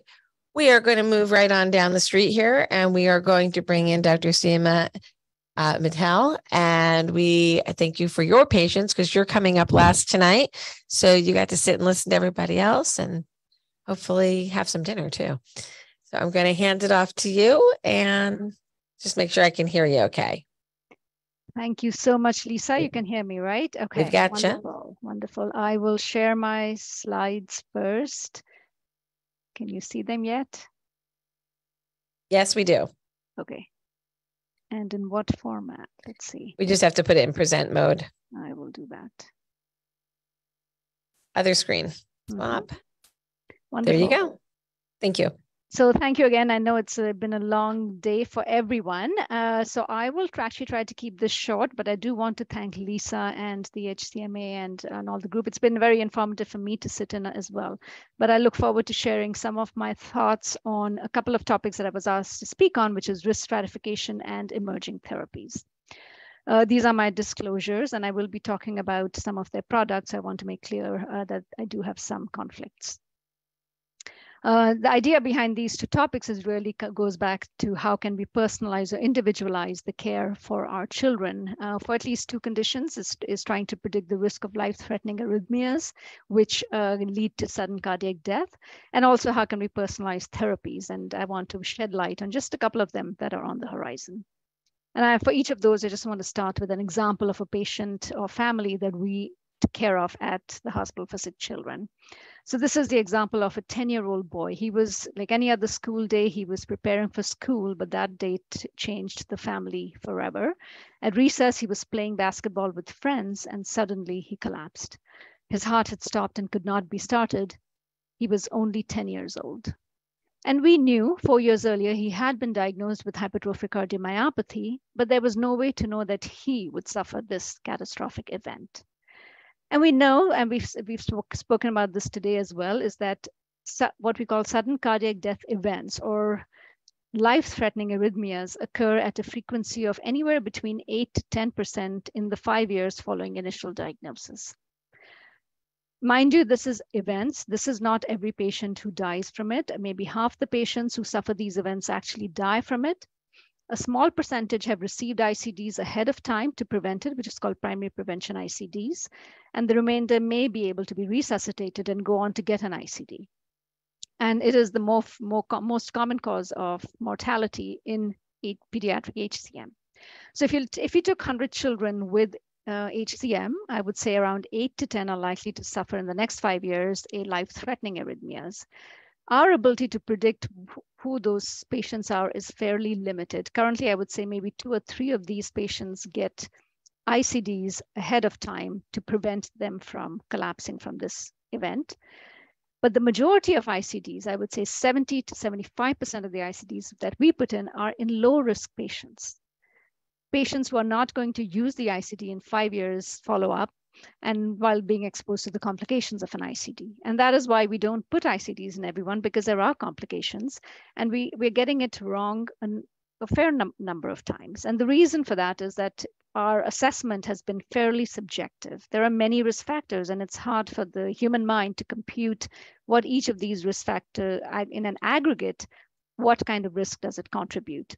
We usually go by, if you have, for children at least, we usually say if you have 2 risk factors, you should be evaluated for an ICD, but it still makes it rather subjective. So our goal was to find a better solution.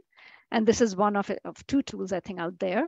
So we established in 2017 a consortium called Primacy of Precision Medicine for Cardiomyopathy, which involves 20 sites, 4 from Canada, 15 from the US, 1 from Australia, and there are at least 2 of the sites are represented here on this panel. So far, more than 2,000 patients have been registered. And so the first study that we did out of this was with first 572 patients in the registry. And essentially what we showed was what were the risk factors that were associated with the risk for life-threatening arrhythmias. It was certainly age. We know that adolescents, pre-adolescents, and teenagers are at higher risk. Those with unexplained fainting episodes, likely to be arrhythmogenic, are at higher risk. Finding of non-sustained ventricular arrhythmias, which is what you might find when you do a Holter. It's often not diagnosed unless you're being monitored. And on the Holter, you might find these runs of fast beats from the ventricle, which are non-sustained. Having a gene mutation actually was associated with an increased risk. And in particular, it depended maybe on the sarcomeric mutations. And echocardiographic findings were very important as well, where the thickness or the degree of thickness of the muscle, as well as the degree of enlargement of the left atrium, which is the upper chamber, were all contributing to risk. And it wasn't a cutoff, like as Beth said, as an adult, it's not 30 millimeters. There's a linear risk, and the thicker the ventricle got, the higher the risk was. And that's not something that the human mind can compute. LVOT gradient, and since this in the last question came up, LVOT having an LV outflow tract obstruction was not associated with the risk. Relieving the obstruction doesn't change the natural history, but we did consistently, not just us, but there are 2 other very large studies that have shown that LVOT gradient in and of itself is not associated with the risk of arrhythmic death. It can still cause hemodynamic compromise by another mechanism. The 2 factors that were not included in this model, so we combined all these factors into a risk prediction model that would give a 5-year risk for a particular child. We did not include family history of early sudden cardiac death events because oftentimes in children and a young child, those may not have manifested in the older family members. So that this has to be taken independent of what the model predicts. And also the presence of scarring, extensive scarring on MRI is not included in the model. So when that is found, that should be considered separately from what's being predicted by the calculator. Nonetheless, what we did with this calculator is now available as a web application where any physician around the world can go in. They can plug the values for their patient, and it will give the 5-year risk of sudden cardiac death event for that particular child. So for example, this is a 14-year-old whose 5-year risk is being around 7%. So it's less than 2% a year. Might be and remember, this is not 100% accurate. It has 70 to 75% accuracy in prediction. If the same child had a history of unexplained syncope, this risk could go as high as 62%. Now, this makes it a little bit easier, one hopes, to use this information, both by the physicians and the patients, to now balance the risk of a sudden death event in the next 5 years with the risk of ICD complications in the next 5 years. The younger the child, the lower the risk of SCD, higher the risk of ICD complications. In an older child, it may be the opposite. And so if you have some hard numbers, you might be able to make that informed decision. And I think it's empowering both physicians and patients in that decision making. So we don't give a cutoff and say, okay, if your risk as an adult, say if the risk is 6% or higher over 5 years, you need an ICD. We don't think it's as simple as that. I think the recommendation really is to use that information to do the shared decision making. But what I do want to point out is that our monitoring is not really very good. All we do right now is use this Holter monitor, and this is what the children respond. This is their reaction to it. They get all this wiring put on them for 24 to 48 hours. They cannot go into the swimming pool. They can't take a shower. They can go to the party that was planned. So really what we need are smart wearables that are both less cumbersome, they're wireless, and they provide remote and more continuous monitoring during activities of daily living for a longer period of time. And so it may recapitulate and give you a better sensitivity to detect these sort of arrhythmias that may not get captured in the 2 days that we put on a Holter monitor. Unfortunately, at this time, these are the only two smart wearables, the Apple Watch and AliveCor, that have been approved by the FDA for rhythm monitoring, and that too only for adults and primarily for atrial fibrillation. They're not for ventricular arrhythmias. Atrial fibrillation is very uncommon in children with HCM. But there are a lot of pediatric studies going on. So the hope is in the next few years, there will be better smart wearables with more physiological monitoring for children as well. And then I wanted to just spend a few minutes talking about personalized therapies that are on the horizon. And I only want to talk, there are lots. There's a lot of interest now in developing what we call rare disease therapeutics. So the time is right for us to invest in knowing what the genetic basis is in order to be able to discover new therapies. But the two that are closest are what I will mention. And again, I want to start with the example of a family that we took care of. These were two young parents, both of whom were asymptomatic, but they did carry a single defective copy of the myosin binding protein C3 gene, which we've heard is, as we know, is one of the most common causes of HCM. They had two young daughters born within 2 years of each other. Both of them inherited one defective copy each, so neither of the daughters had working myosin binding protein C3, and both the girls died before 1 year of age while waiting for a heart transplant.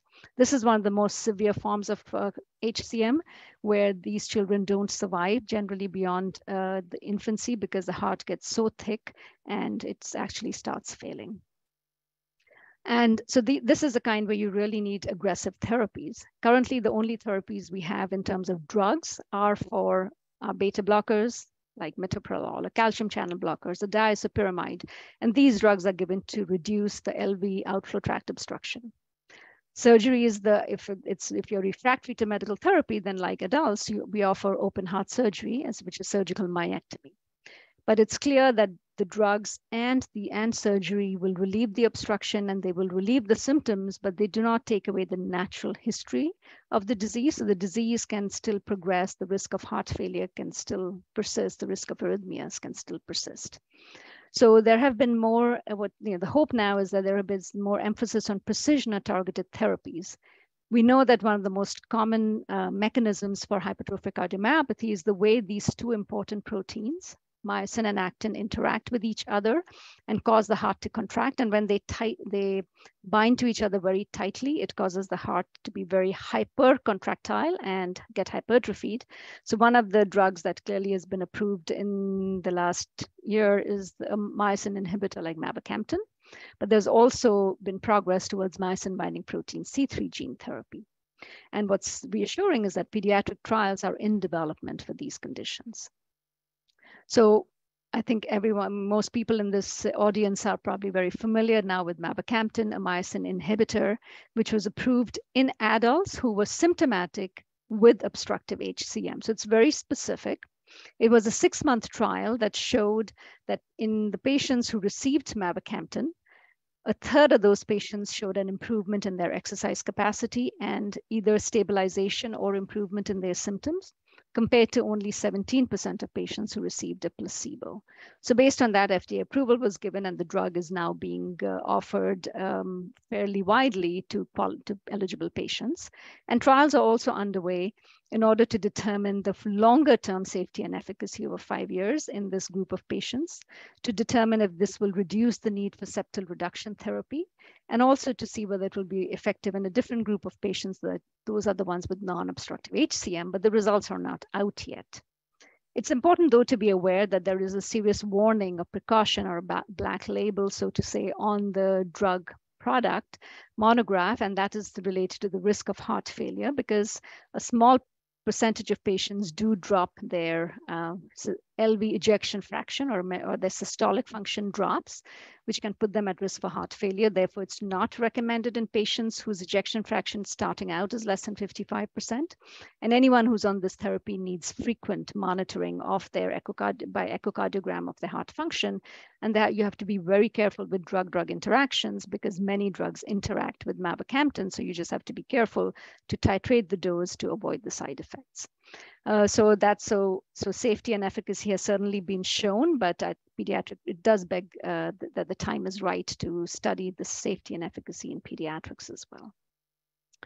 In terms of gene therapy, again, there are more than one company that has developed or is developing gene therapy. One of the ones in North America is working on myosin binding protein C3 gene therapy, which is targeted to patients who have defective mutation, who have a mutation in this gene, where it reduces the production of the protein.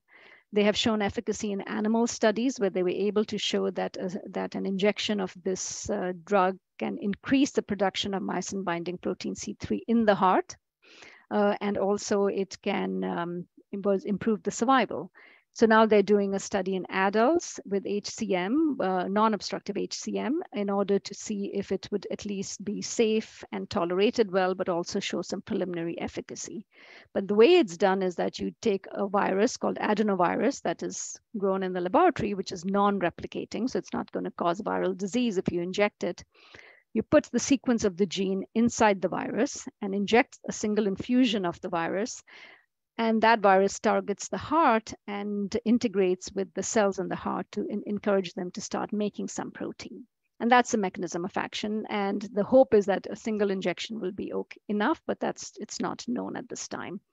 A pediatric natural history study is underway right now as hopefully as a precursor. But if you understand the natural history of children with this condition, then we know which patients may benefit from this treatment. But I do want to insert a word of caution with any gene therapy, not specific to this, is that when we use adenoviral vectors, which are what are going to carry this gene sort of a therapy, many of us have antibodies to those viruses, in which case this therapy won't work, so you're not even eligible for it.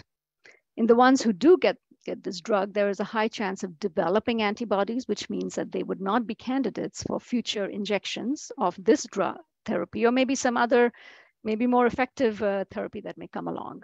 So it's important to actually balance and understand whenever going in for these clinical trials what the limitations are. It's easy to think of gene therapy as a cure, but in practical purposes, it has to be durable, it still has to be safe, and it has to have some long-term benefits.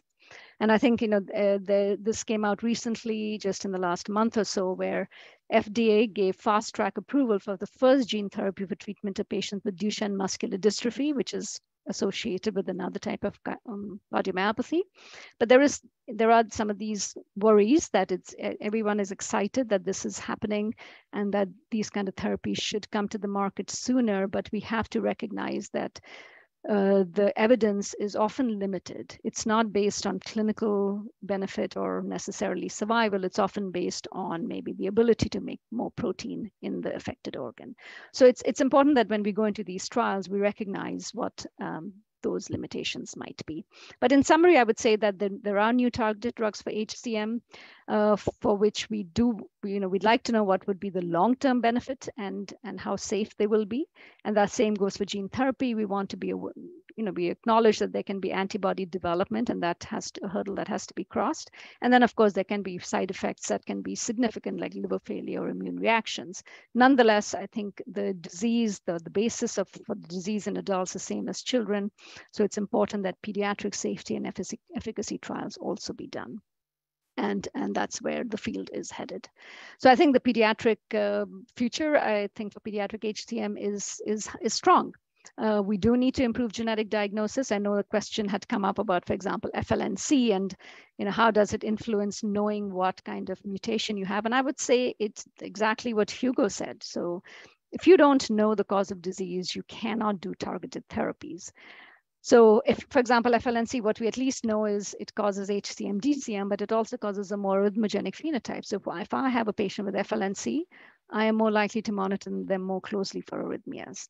We just published a a paper with just five or six families where we showed that if this was dilated cardiomyopathy, but if you have vinculin mutations, these are patients, 80% of them will show full recovery despite how severe their cardiomyopathy was, even if we're talking about dilated. So knowing it is very important, even sometimes for prognostication. So I think it's improving genetic diagnosis is important. I am one of those who doesn't believe in limiting genetics testing to only the 8 or 11 genes for the exact reason that we talked about, because then we are only seeing those, we are missing the other rarer causes of disease. So I am one of those who favors doing a broader panel, and then accumulating evidence will give us more confidence in the pathogenicity of those variants. Finally, of course, as I said, we want to develop more smart wearables, physiologic monitoring tools, and encourage participation in pediatric trials for these emerging therapies.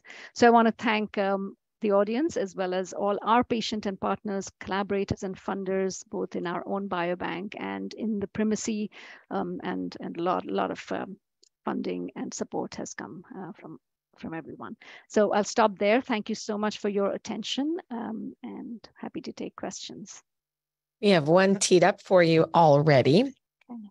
I'm not 100% sure about the question, so if we need them to clarify it further, we'll ask. Is personalized model based on machine learning techniques? Are we using machine learning, and how? I would say pretty much almost have to use machine learning these days with the complexity of the data. So the model that I talked about used fairly low-level machine learning, but if we are at some point want to integrate physiological data, by which I mean you have hours and hours, or days and days of monitoring from your smart wearables and looking at the rhythm, you almost need AI approaches and machine learning approaches to extract the features that suggest that this is abnormal. If you want to integrate it not just with the one gene that has caused the disease, but the background information, I think machine learning, it becomes more and more important way of building those models, but more importantly, refining the models, because that's what machine learning does, right? It creates a model, it says it works, it takes the next patient and realizes, oh, it didn't work, it'll improve itself. The challenge, of course, is integrating them as what we call point of care tools, which means where it's available to the physician.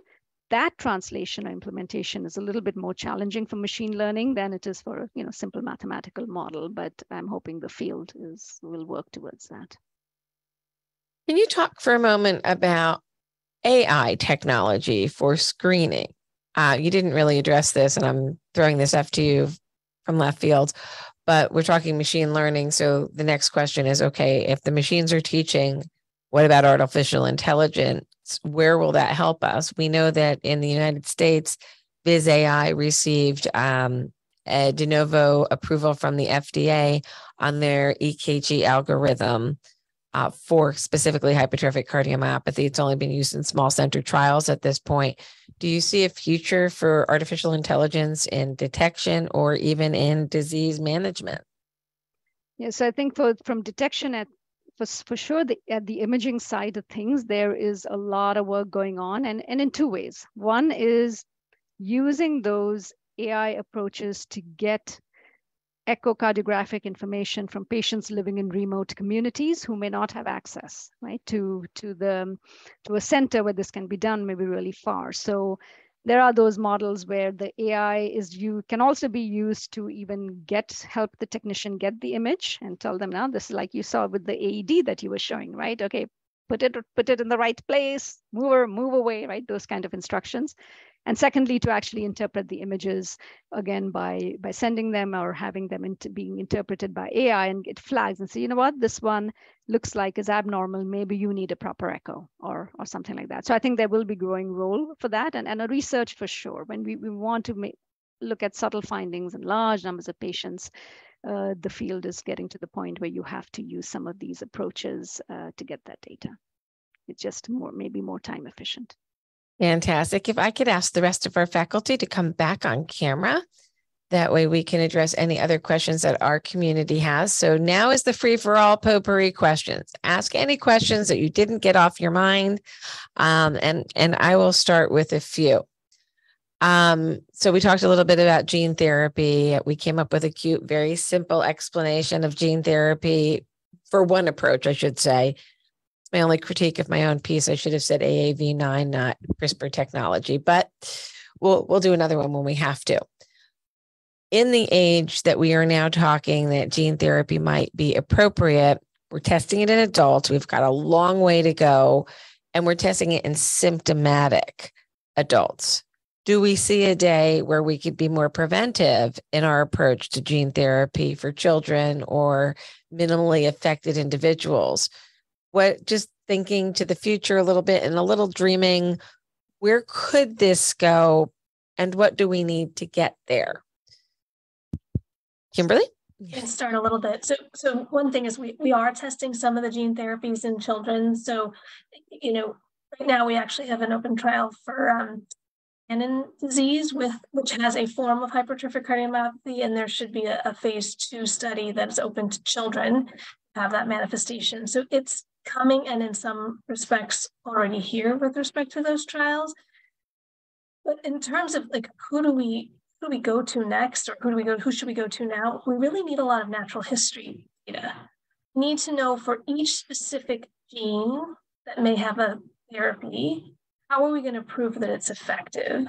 So one of the ways we can prove that it's effective is if we know what is expected for an early disease person to have in the next 6 months, 1 year, 2 years, 5 years, and hopefully even surrogate outcome measures, right? Does the BNP reflect a higher risk of sudden cardiac events and hospitalizations related to heart failure in 3 years, right? So we need that natural history data, which I think is, again, part of what Dr. Mittal was presenting, in terms of some of the studies for the MYBPC3 gene therapy, right? The data that are accruing right now is natural history data for the children who have the MYBPC3 mutation, I think. Can I just expand on that? So I think, Lisa, I don't know whether your question was also directed at somehow we think that if we give it early, it will be a cure, that it will not let the disease develop. And I would just inject a note of caution there. I think at this time, these are what you call somatic gene therapy. So you only have so many a fixed number of heart cells. And if you give whatever you give, it'll allow you to form some amount of protein. It's not clear it'll form the amount of protein you need that's normal and how long that protein will last or how long the gene therapy will last. The only way, of course, is when you do what we call embryonic gene therapy, right, which is banned in all countries.